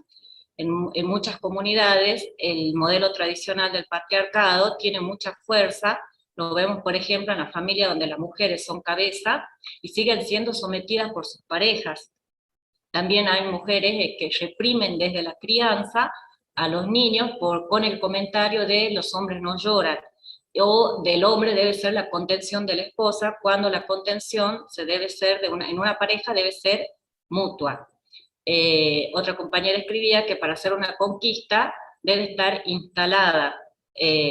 Mientras haya resistencia, sigue siendo una lucha. Y después ponían también que en la escuela, mientras no podamos aceptar las diferencias, sin que nuestros prejuicios nos estén asaltando con la mirada, con la risita por lo debajo, por curiosidad, o la etiqueta, va a ser muy difícil construir igualdad. Lo que veo en las escuelas y en muchos espacios es que hay una igualdad solapada, una igualdad burocratizada. En el papel lo escribimos, pero en las actitudes. Eso era un poco todo lo que escribían nuestras compañeras y lo que habíamos hablado con respecto a las frases que nos habían dado. No sé si se entendió. Sí, perfecto. No sé si alguien más del grupo 6 quiere decir algo más. Ahí Eli hizo un buen resumen de todas las charlas que hubo en el grupo 6. Sí, hablábamos esto de el tema de las etiquetas, que sí, la educación sexual es un tema importante en las escuelas, pero me parece que también es importante hablar desde el derecho y el respeto, o sea, el sacar las etiquetas. Los niños más chicos, yo trabajo en una escuela, trabajo ahora en una escuela primaria, estuve trabajando en una escuela secundaria, y los chicos se van viendo influenciados por los adultos, en realidad, en esto de catalogar a una persona. El niño desde chico juega, no le importa si Pepito se siente Camila o si Camila se siente Pepito, juegan igual.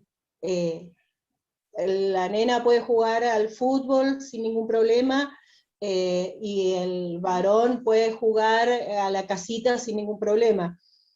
Pero lamentablemente los adultos somos los que vamos influyendo en este tipo de estigmatización a medida que van creciendo. Me parece que ahí es donde hay que hacer foco y empezar a cambiar esto, ¿no?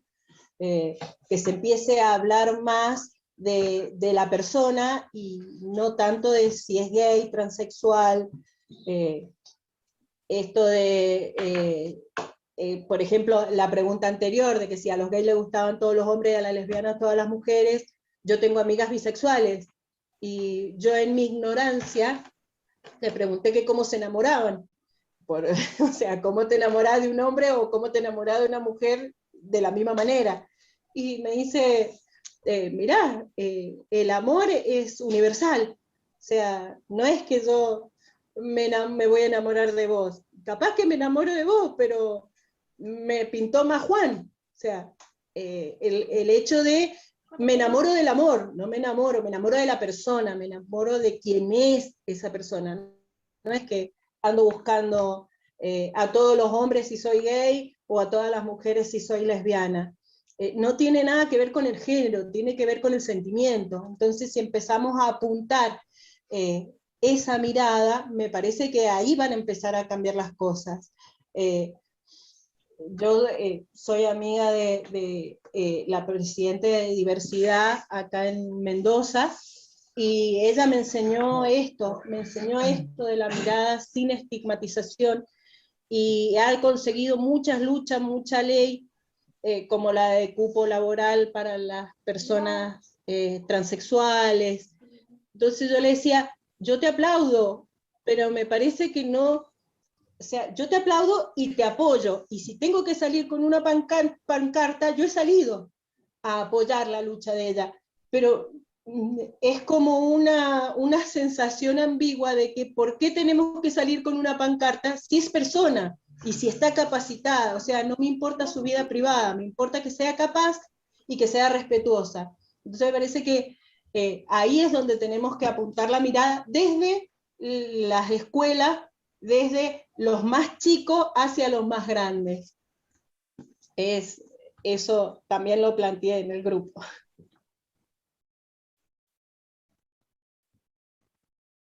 Muchas gracias al equipo 6, también genial. Voy a dejar de compartir pantalla y vamos a volver un ratito más al PowerPoint.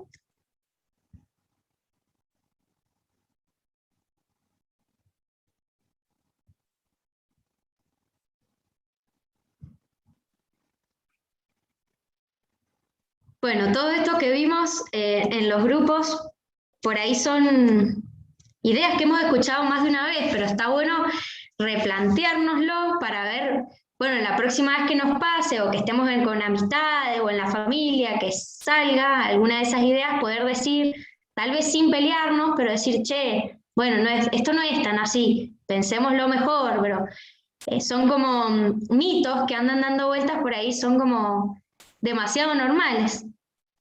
Bueno, dice esta Firmina, ¿cuáles crees que son los desafíos que aún nos quedan para lograr el respeto e inclusión de la diversidad sexual? Acá hay algunos datos. En nuestros días, 69 países condenan por ley los actos homosexuales, en algunos de los cuales se prevé incluso la cadena perpetua.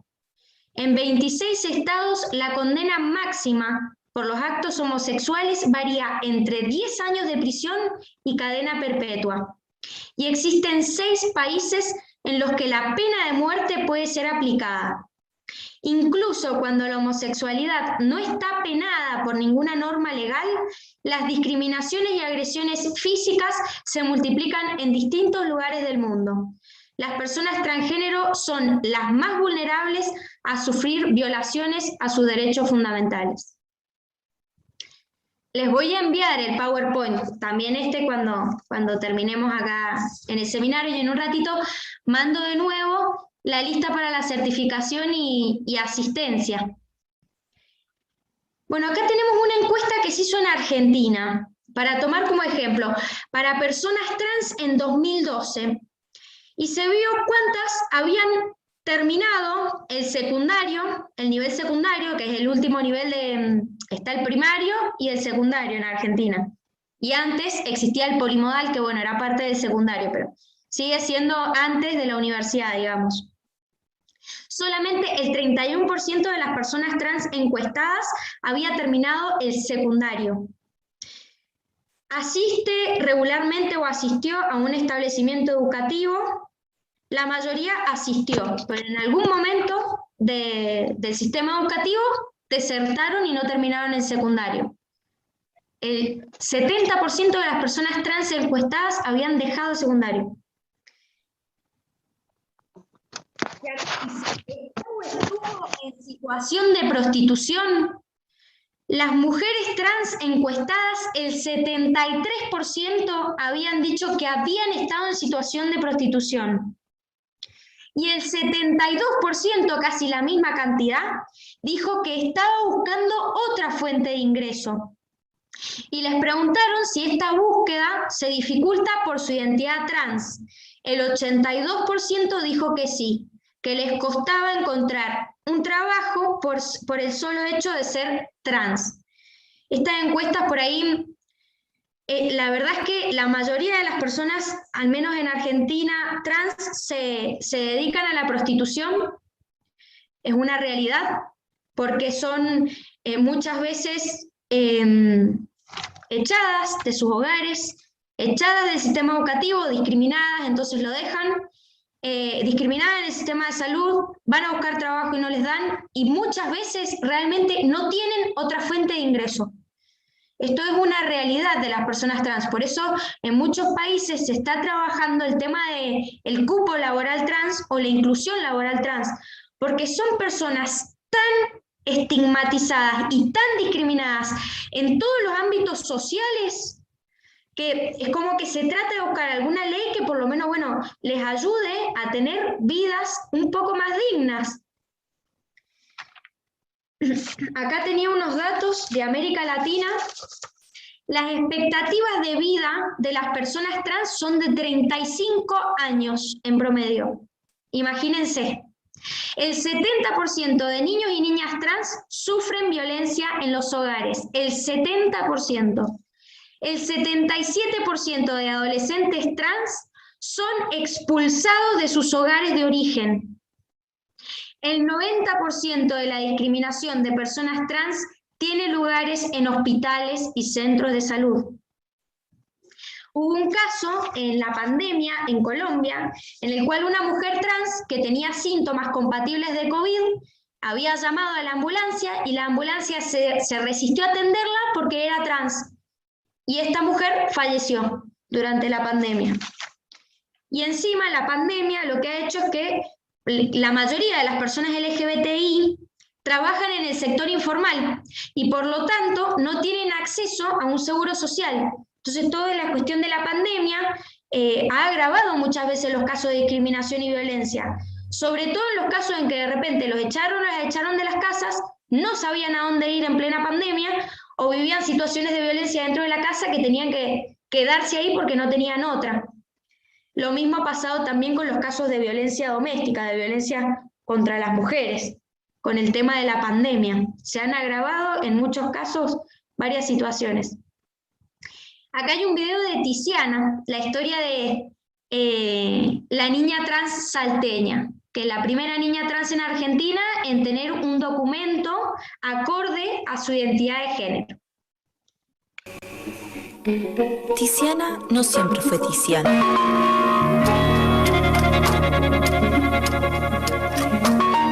Yo cuando tenía 8 años quería ser nena. Y yo era tímida, muy tímida. Tímido, en esos tiempos.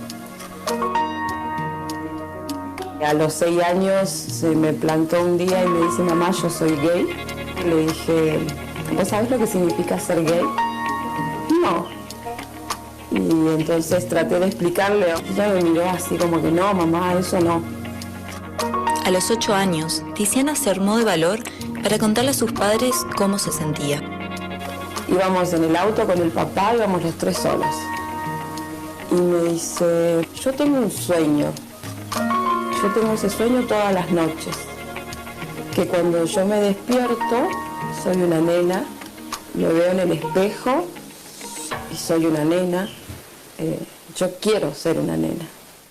Mi mamá me dijo, bueno, me miró con cara de... A mí no me importa si son nena o varón, o unicornio, pero siempre te veía más. Pero por dentro tenía miedo. Miedo porque siempre en las noticias a las personas trans se la asocia con policiales, o que se la encontró muerta, o que la golpearon. Al padre de Tiziana le llevó más tiempo aceptar que tenía una hija trans.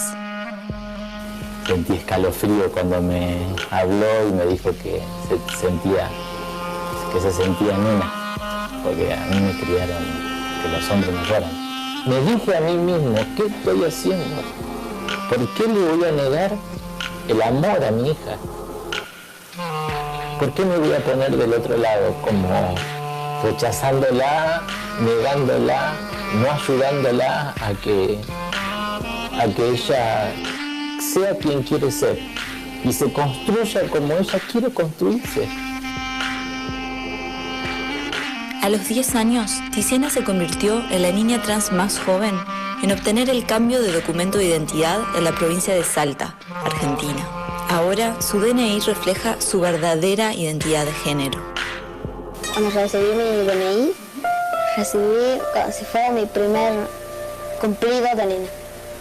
Ahora lo tengo acá y es como mi placa. Ese día fue el día más feliz de mi hija, que fue repartir abrazos a todo el mundo. Para mí fue una de las tantas batallas ganadas. Fue la primera, pero no la última. En Argentina existe por ley el derecho a la identidad de género, pero Tiziana sufre discriminación por ejercerlo.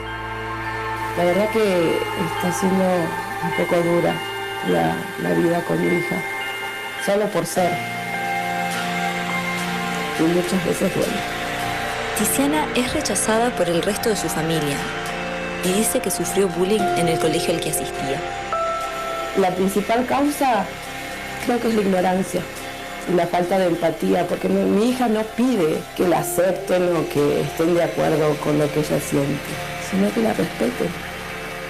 A algunas personas sí deben ser que me dicen que no les gusta mi aspecto. Y bueno, es su problema. Según los padres de Tiziana, la infancia trans es invisible para muchas personas, y eso es un problema. Aunque lo quieran invisibilizar, lo quieran negar, los niños y las niñas trans existen y van a existir y cada vez se van a animar más a contarle a sus papás. Nosotros tenemos que escucharlos y protegerlos. Antes Tiziana era una personita triste que odiaba cortarse el pelo y ahora es una nena plena, es una nena feliz. Las personas trans siempre están asociadas con hechos policiales y no es así, y eso es lo que yo voy a cambiar. Mi hija se va a morir de vieja, feliz. Ser gay, lesbiana, trans, para mí es muy normal. Es ser libre.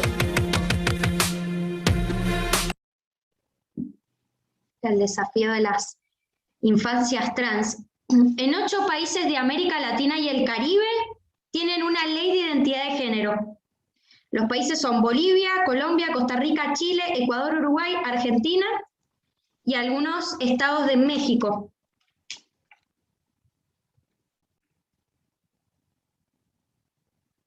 Bueno, ahora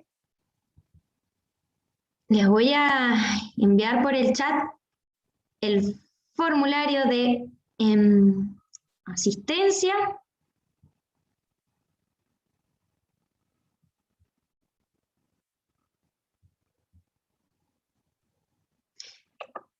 Recuerden que las personas que están inscritas en algún diplomado de ICISAL van a tener la certificación gratuita, las que ya estén inscritas o las que se inscriban ahora. Por el chat lo voy mandando, por las dudas. Bueno, ahora vuelvo a compartir pantalla. Bueno, tenemos el diplomado en igualdad de género, para las personas que quieran, son todos de modalidad virtual, duran 6 meses y tienen la posibilidad de pedir gratuitamente 3 meses más para terminarlo si lo necesitan. También hay un diplomado en diversidad sexual y derechos humanos, uno en educación integral en sexualidad desde América Latina. Y bueno, básicamente tal vez el mensaje que nos puede quedar o que quisiera transmitir es que las estructuras sociales y los prejuicios pueden cambiar, pero hay una sola cosa que no va a cambiar, y es que todas las personas tenemos derecho a ser libres y a recibir respeto. Los seres humanos somos diferentes, no hay ningún ser humano igual al otro, pero también somos iguales, y merecemos respeto por el solo hecho de ser personas. Bueno, saben que nos pueden seguir en las redes sociales, vamos a tratar de subir la capacitación de hoy a YouTube, les vamos a mandar el link. Síganos en YouTube para suscribirse a los webinars, a las charlas que hagamos, también libres. Síganos en Facebook, Instagram, TikTok, LinkedIn, también estamos. Escríbanos si necesitan algo a inteligenciasocial.icisal@gmail.com. Nos pueden escribir por WhatsApp también. Nuestra página social es www.icisal.com. Y bueno, muchísimas gracias por estar presentes en el seminario. Para mí es un gusto, me encanta escucharles. Y bueno, que vayamos contribuyendo cada uno de nosotros y nosotras, desde los lugares donde estamos, a tener sociedades más libres y más justas, con un granito de arena. En la medida en que cambia una persona, jamás va a saber hasta dónde va a cambiar su entorno, hasta dónde una palabra que diga, una frase que diga, comprender a la otra persona, tener empatía, puede transformar la vida de esa persona, que tal vez se siente sola, que se siente discriminada, que le cuesta mucho vivir. Y bueno, tal vez retomando la idea de Foucault decía también que todas las personas, como decíamos, ejercemos el poder en distintas situaciones. y que cada persona entonces tiene en esos momentos una posibilidad de transformar esos pequeños entornos en donde estamos, y tal vez ese es el desafío, no convertirnos tal vez en presidente o presidenta de la nación o lo que fuera, que estaría buenísimo, pero sí, cuando una persona cambia, ineludiblemente el entorno cambia. Y las personas trans, las personas LGBTI necesitan mayor empatía, mayor respeto. Y bueno, cambiar la mirada, rever nuestros prejuicios, nuestras creencias es muy importante para cambiar la sociedad, porque la sociedad no es un marciano. Somos cada uno de nosotros, nosotras, nosotres, en los lugares que ocupamos todos los días. Eso es la sociedad. Todas las personas que estamos acá somos la sociedad. Así que bueno, muchísimas gracias, es un gusto. No sé si alguien quiere decir algo antes de despedirnos. Ya estuve mandando el formulario de certificación y asistencia. Esperamos formulario, ahí lo mandé de nuevo. En mi chat no aparece el formulario. Ay, me parece que se lo estaba mandando a una sola persona. Ahí va de nuevo. ¿Ahí se ve? ¿El link del formulario? Sí, dicen por acá. Bueno, ¿alguien más quiere aportar algo? ¿Decir algo? Acá preguntan si la certificación tiene puntaje. Está avalada por Fundación Analema, pero no se ha tramitado puntaje docente. Eso sí hay que aclararlo. Bueno, si nadie más quiere tomar la palabra, puede habilitarse el micrófono. Entonces, bueno, ha sido...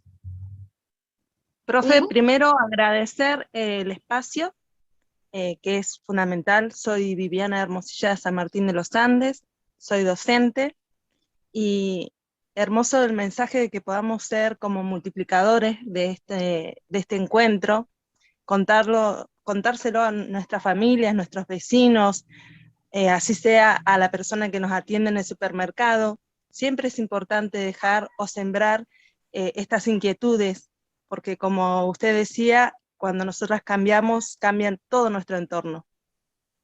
Empezamos a ser distintos, a transformarnos. Tal vez al principio presenta resistencia, de hecho a mí como docente en un inicio como que no entendía, y bueno, poco a poco fui transitando muchos espacios como este, y la transformación llega y ya no podés dar un paso hacia atrás. Ya nada es lo mismo.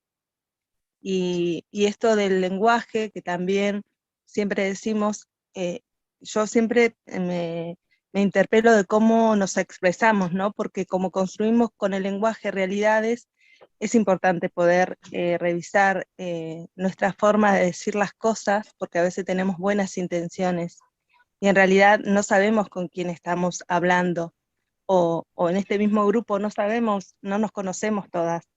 Y a mí me parece que fuiste muy cuidadosa en tus palabras y eso me gustó y mucho. Así que por eso también muchísimas gracias. Paso palabra. Gracias a vos. Un gusto.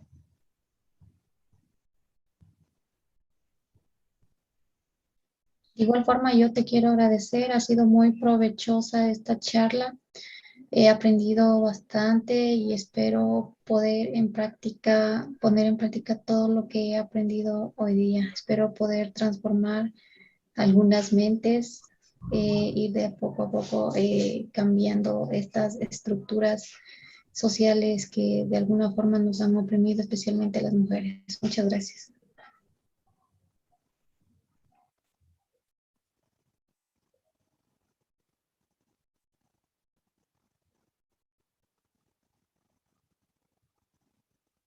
¿Alguien más? Bueno, ahí envío por última vez el formulario de asistencia y certificación a través del chat.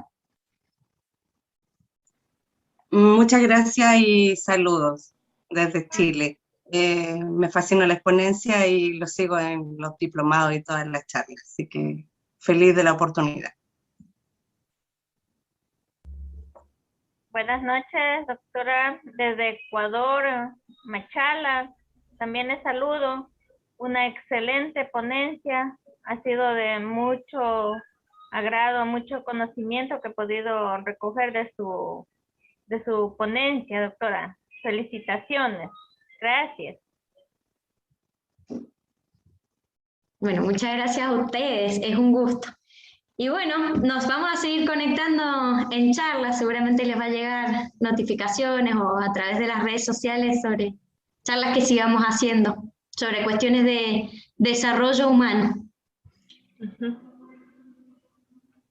Bueno, nos vemos hasta la próxima entonces. Ahora en un ratito les enviamos el mail con más información y con el PowerPoint para que lo tengan, por si hay alguna información que quieran sacar más adelante. Y bueno, cualquier duda que tengan nos escriben, nos hablan por las redes sociales, por el WhatsApp o por el mail que ya lo tienen porque les han llegado las notificaciones por ahí. Adiós, que tengan buenas noches todos y todas. Buenas noches. Chao, buenas noches. Muchísimas gracias por todo. Chao, chao.